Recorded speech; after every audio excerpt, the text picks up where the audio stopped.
Since 2023, not a single Ukrainian soldier has died inside a CV90, not one. In a war where BMP crews burn alive and Bradleys limp home half-melted, Sweden's CV90 has become a moving fortress, a machine that fights, survives, and refuses to die. Ukrainian troops call it the Scandinavian Beast. This isn't just an infantry fighting vehicle. One brigade equipped with CV90s is now one of Europe's most lethal mechanized units. Russian commanders fear it. NATO rethinks survivability, and Ukrainian tactics have been rewritten. A 25-ton armored monster that takes hits, fills the cabin with smoke, screams alarms, but keeps its crew alive.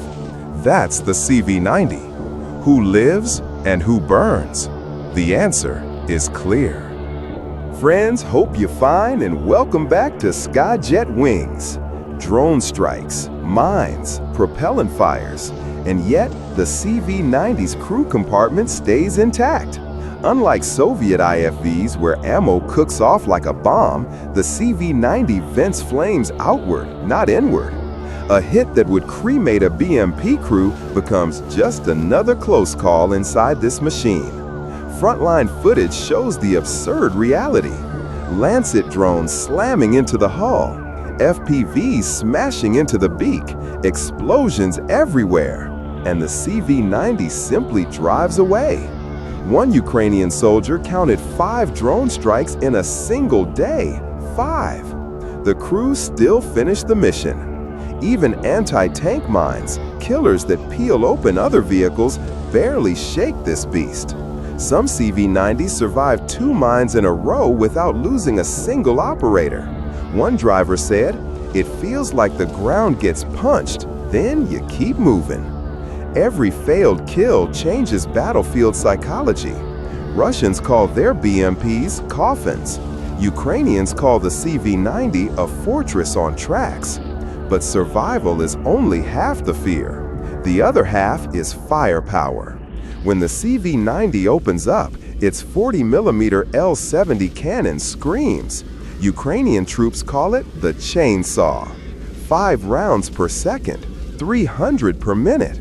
Each round strong enough to shred bunkers, light armor, or an entire trench line. One gunner said, "You fire and the trench is just gone."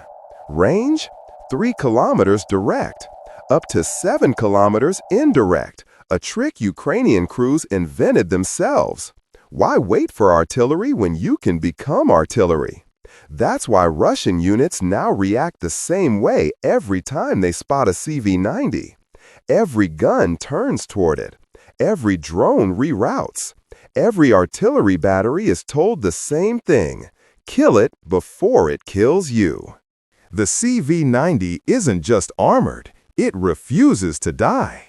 Ukrainian commanders turn that fear into a weapon. CV90s roll forward first, drawing enemy fire, while infantry follow under its shadow.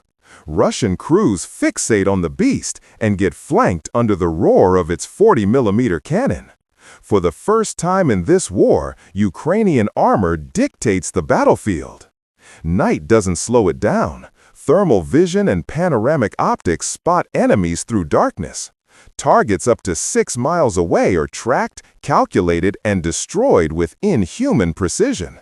CV90 crews fight as if daylight never ends. Stealth is part of the arsenal. Sweden's Barracuda camouflage bends perception, scattering heat and radar signatures. Drones and satellites struggle to detect it. Electronic warfare suites jam FPV controls. Laser warning systems alert the crew to lock-ons, giving them split-second reaction time. Smoke, movement, return fire. Suddenly, the hunter becomes the hunted. All this technology matters because of the 21st Separate Mechanized Brigade, Ukraine's elite unit built around Swedish steel. STRV-122s, Archer howitzers, and CV90s move in perfect combined arms harmony. CV90s carry infantry, cover armor, dictate tempo, and survive where others fall. In battles from Krasina to Bakhmut, the brigade's CV90s absorbed wave after wave of attacks, holding lines that saved entire regions. Russian troops whisper about them. Ukrainian soldiers call them quiet professionals. And it's all because the CV90 isn't just a vehicle. It's a mobile fortress, a predator, and a game changer. The CV90 didn't just survive, it dominated the night. Thermal vision and NATO standard comms let crews coordinate like clockwork, turning combat into mechanical choreography. Every kilometer gained proves that technology doesn't just add power, it changes how power moves. By 2024, Sweden's quiet decision to arm Ukraine became a defense revolution.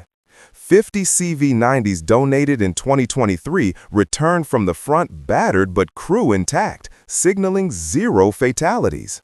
Suddenly, the CV90 wasn't just another vehicle, it was a proven war survivor. Other nations joined in. Denmark poured $264 million, the Netherlands $400 million. By December 2024, Sweden and Denmark signed a $2.5 billion deal for 205 new CV90-35 Mk3Cs, including 40 reserved for Ukraine. AI-assisted fire control, upgraded armor, next-gen turrets. Even bigger, Ukraine began local production. For the first time, a NATO-standard vehicle would roll off Ukrainian assembly lines, turning a factory into strategy and Swedish design into Ukrainian industry. On the front lines, the CV90 now fights side by side with American Bradleys, both lethal, both legendary. But the difference is clear. The Bradley is a tank that carries infantry. The CV90 is a predator, light, agile, fast, and unstoppable in mud, snow, and frozen terrain.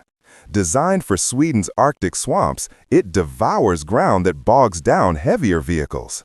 The CV90 isn't just armor and firepower, it's mobility, precision, and survival, all rolled into one. The CV90 isn't just a vehicle, it's a ghost on the battlefield. Its extra road wheel, upgraded transmission, and higher reverse speed let it dance through combat zones where Bradleys need brute force to push forward. Its 40mm Bofors cannon hits harder than the Bradley's 25mm Bushmaster, shredding fortifications and light armor in seconds.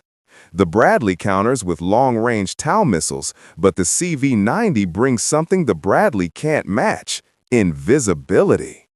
Sweden's Barracuda multispectral camouflage makes the CV90 nearly invisible to drones and thermal sensors. While the Bradley shines under enemy optics, the CV90 strikes and vanishes. One is a workhorse, the other a predator. Together, they form a new language of combined arms. The evolution doesn't stop at the factory. The newest CV90-35 MKIC-3I is almost a living weapon. AI-assisted fire control predicts and corrects before enemies can react.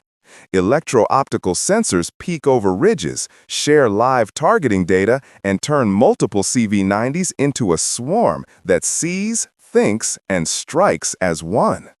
Add Spike LR2 missiles and the Iron Fist active protection system, and the Mark IIII becomes one of the most sophisticated armored platforms on Earth, fighting offensively and defensively at machine speed. By 2025, Ukraine fields 55 to 65 CV90s, with smarter, deadlier waves inbound. What began as a Swedish donation has become doctrine, proving to NATO that modern warfare favors precision, survivability, and technology that thinks faster than the enemy. The 21st Brigade isn't just Ukrainian, it's Sweden's steel in Ukrainian hands. By September 2025, Ukraine earned entry into the exclusive CV90 consortium, gaining access to shared logistics, maintenance, and NATO-grade interoperability. President Volodymyr Zelensky made it clear, Everything powerful that serves us now, we must localize and produce. The CV90 is no longer just an import. It's Ukraine's graduation into Western defense, a frontline partner, not a client. This machine didn't just survive the war, it rewrote it.